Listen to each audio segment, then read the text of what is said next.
We're going to talk about the elections in BEDSTUY, Brooklyn. Now they're calling this area Stuyvesant Heights. You never know. Bed- Bedford is getting smaller and smaller, but people still call it BEDSTUY. It still says BEDSTUY on the map, but then if you zoom in neighborhoods, it's called Bedford and Stuyvesant Heights.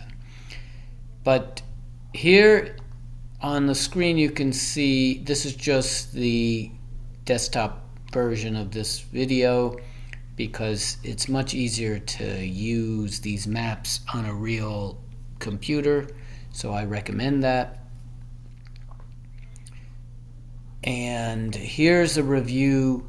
You can see down to the block level what these elections, who's voting for who, right? So here it is for a high level of the 2020 election. The reason why we're looking at it is because it's happening again. There's an assembly race right now that's going to affect the vanguard independent Democrats, and we'll see what happens. But you can see they seem in this Tremaine Wright 2020 state Senate race, there seems to be a pocket of vanguard independent Democrats right here in the Bainbridge area where they live. A lot of them live there. And then if you look here and here and here and here, there's these little pockets which seem to correspond to public housing. So, and seniors, probably senior, because they do have something on Quincy Street, where they meet, and it's some senior living thing, and maybe that's their struggle. But you can see that the what they call themselves democratic socialists, the Brisport group, they seem to have all the rest. Everything else, maybe these are all young renters and some older people that probably some homeowners here.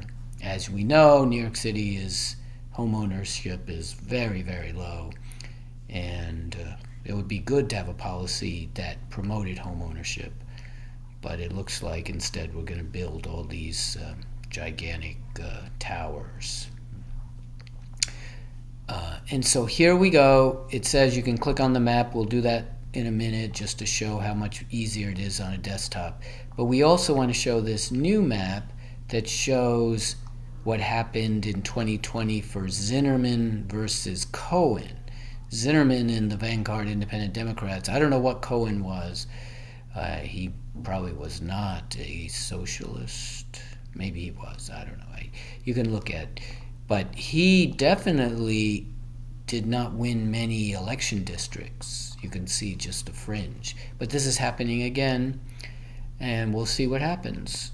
Because if you compare the two maps, the state Senate area, I don't think exactly corresponds to, the boundaries are not exactly the same. We could put these both on the same map. But it seems to end here. We'll zoom in and we'll see Nostrand, maybe around Nostrand. So this Bedford Nostrand. So it's this part right here, the Bedford Stuyvesant area. Right? So let's go down here and we could see the one thing I wanted to point out was it seems to make sense because if you look up where these people live, the person that was running, Justin Cohen, seems to have lived in this area. So let me click here just to show how it works better on the desktop. This gives you all the data, and if you know how to program or you know databases, you can look at it yourself.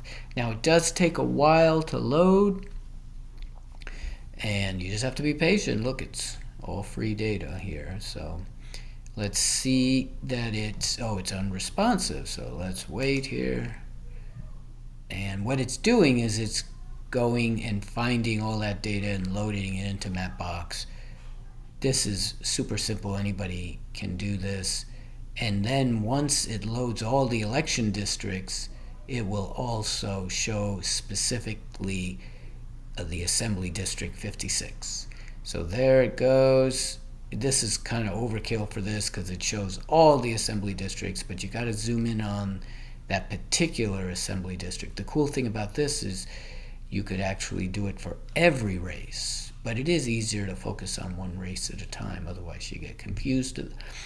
For the boundaries, I don't know why it's so slow today, but I guess maybe because it's not cached. I opened up incognito, so it's got to reload everything, which is slower.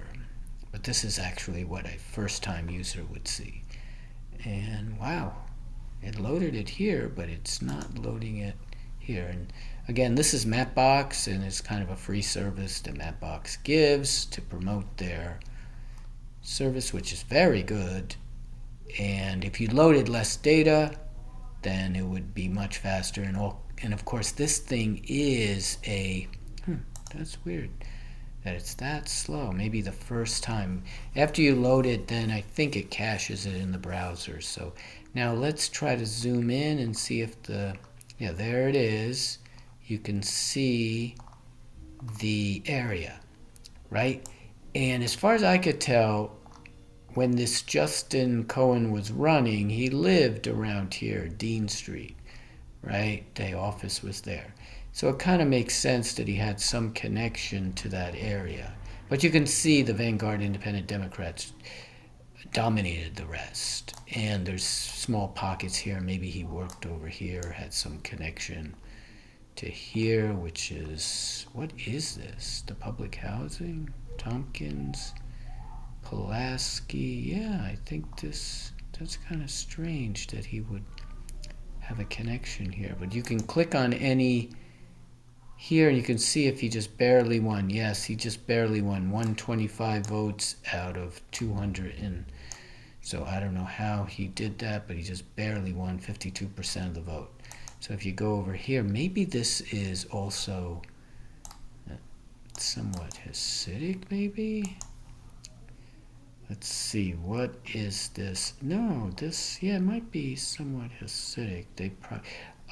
So maybe that was the connection. Hasidic. But why is it not showing? Wow. It's interesting that it's not showing these guys as part of the Assembly District. Yeah, it looks like it's a different. How in the world is that possible? Oh my goodness, this is.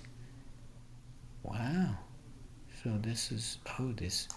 I guess they tried to keep the public. No, actually, yeah, this is the public housing right here. So this is just Vernon. So this might be Hasidic area. But look, he won this one, which was a public housing. He won 57% of the vote there. But it's very small voting there. Only 80 people voted. Wow. Let's see over here. Yeah, to vote, 160 people turned out. Sumner. Are these different election districts? Yeah, they are. Well, of course, the election districts are very small. So, yeah, look at the small turnout. I guess we could do a map to show the turnout. Let's just randomly pick another. Yeah, see, look, 300 people in that election district, but the public housing barely votes. Wow, that's interesting. Yes, look at total votes. So let's see on our, on blocks over here. Let's see what the turnout was. See, 240. Just pick some random plate. Yeah, so these areas. I guess I could do a map that shows the voter turnout. Because the more you turn out, the better it is for your block. Because as you know, all this information is public. So the more you vote, the better it is. Anyway, peace out.